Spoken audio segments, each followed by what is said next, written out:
Surya sir and Surya சாரோட உண்மையான ஃபேன்ஸ்க்கு ஒரு தளபதி விஜயோட ரசிகனா இந்த வீடியோ வந்து உங்களுக்கு டெடிகேட் பண்ணுறேன். பர்சனலாக ஒரு விஜய் அண்ணனோட தீவிர ரசிகனா வந்து விஜய் அண்ணாவை தவிர்த்து எந்த ஒரு நடிகருக்கும் இது வரைக்கும் என் வாழ்க்கையில் FTS போனதே இல்லை. பட் என் லைஃப்பில் ஃபர்ஸ்ட் டைம் கருப்புக்கு FDS ஃபர்ஸ்ட் டே ஷோவை புக் பண்ணிட்டேன். இன்னொரு நண்பர் ஒரு புதிய பாதை போட்டு ஒரு புதிய பயணத்துக்காக அவரோட வரவும் நல்வரவாக இருக்கட்டும். கப்பு முக்கியம் பிகளே.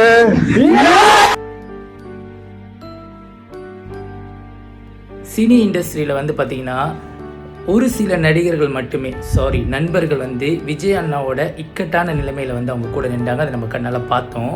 அந்த வகையில் இந்த ரியல் காம்படிட்டர்ஸ், அதாவது விஜய் அண்ணாவுக்கு ரியல் காம்படிட்டர்ஸ்னு வந்து பார்த்தீங்கன்னா ஆன் த பேப்பரில் இருக்கிறது நம்ம தலை அஜித் அவரும் அண்ட் தென் சூர்யா சார் அவரும் தான். பட் இவங்க ரெண்டு பேருமே வந்து பார்த்திங்கன்னா இந்த இன்ஃப்ளூயன்ஸில் இங்கே வேலைக்கு போகாமல் என்ன தான் வந்து அவங்க காம்படிட்டராக சினி இண்டஸ்ட்ரியில் இருந்தாலும் பட் ஒரு ஸ்போர்ட்மேன்ஷிப் கொடுத்து ஒரு நல்ல நண்பர்களாக வந்து பார்த்திங்கன்னா அவங்க எதுலையுமே இன்ஃப்ளூயன்ஸ் ஆகாமல் விஜய் அண்ணாக்கு 1% கூட எதிராக இவங்க ரெண்டு பேரும் திரும்பவே இல்லை. அந்த வகையில் சூர்யா சார் வந்து பார்த்திங்கன்னா வேறு லெவலில் பண்ணியிருக்காரு. அவர் முதல்ல வந்து விஷ் பண்ணது ஒரு மேடையில், கங்குவா மேடையில் வந்து பார்த்திங்கன்னா ஒரு விஷ் பண்ணதுலேருந்து அப்புறம் கப்பு முக்கியம் பிகில் அப்படின்றது இன்டைரக்டாக அந்த வசனம் சொன்னதாக இருக்கட்டும். அப்புறம் வந்து பார்த்திங்கன்னா விஜய் அண்ணாக்கு எதிராக ஒரு படம் வரப்போது அந்த படத்தில் வந்து தெரிஞ்சோ தெரியாமலோ அவர் இன்வால்வ் ஆகக்கூடாதுன்னு சொல்லி வெளியானதாக இருக்கட்டும்.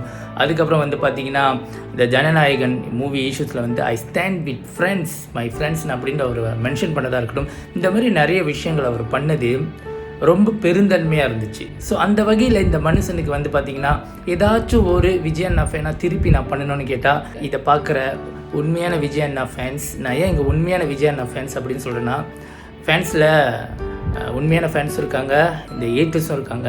பட் ஒரு ஸ்போர்ட்மேன்ஷிப் எப்படி ஒரு ஸ்போர்ட்ஸில் இருக்கோ அதே மாதிரி வந்து பார்த்திங்கன்னா ஒரு சினி இண்டஸ்ட்ரியில் அவங்க எப்படி நம்மக்கிட்ட அந்த ஸ்போர்ட்மேன்ஷிப் காமிச்சாங்களோ அதே மாதிரி வந்து பார்த்திங்கன்னா உண்மையான விஜய் அண்ணா ஃபேன்ஸ் அண்ட் தென் உண்மையான சூர்யா ஃபேன்ஸ், உண்மையான மற்ற நடிகர்கள் ஃபேன்ஸ்லாம் ஒன்றா சேர்ந்து இந்த மனுஷனுக்கு வந்து நம்மளோட ஒரு ஆதரவை கொடுக்கணும். ஏன்னா இன்றைக்கி நம்ம இந்த மாதிரி ஆதரவு கொடுத்தா தான் நாளைக்கு நல்லவங்க பக்கத்தில் வந்து நிறைய பேர் நிற்பாங்க, பயப்படாமல் நிற்பாங்க. ஏன்னா நல்லதுக்கு நின்னால் அவங்களுக்கு கரெக்டான ஆதரவு கிடைக்கும் அப்படின்ற ஒரு நம்பிக்கை அவங்களுக்குள்ளே வரும். ஸோ அந்த வகையை வந்து பார்த்திங்கன்னா ஒரு விஜய் அண்ணா ஃபேனாக ப்ரௌடாக இந்த மனுஷனுக்கு போய் நிற்கணும்னு ஆசைப்பட்றேன். அதுக்கேற்ற மாதிரி நம்ம விஜய் அண்ணாவை வந்து பார்த்திங்கன்னா 9 மணி காட்சிக்கு வந்து ஸ்பெஷல் ஷோ கொடுத்தாங்க. பட் அன்ஃபார்ச்சுனேட்லி டிலே ஆகிருச்சு.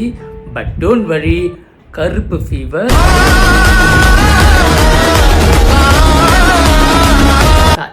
பட்டையை கலப்புறோம், வேறு லெவலில் சம்பவம் பண்ணுறோம்.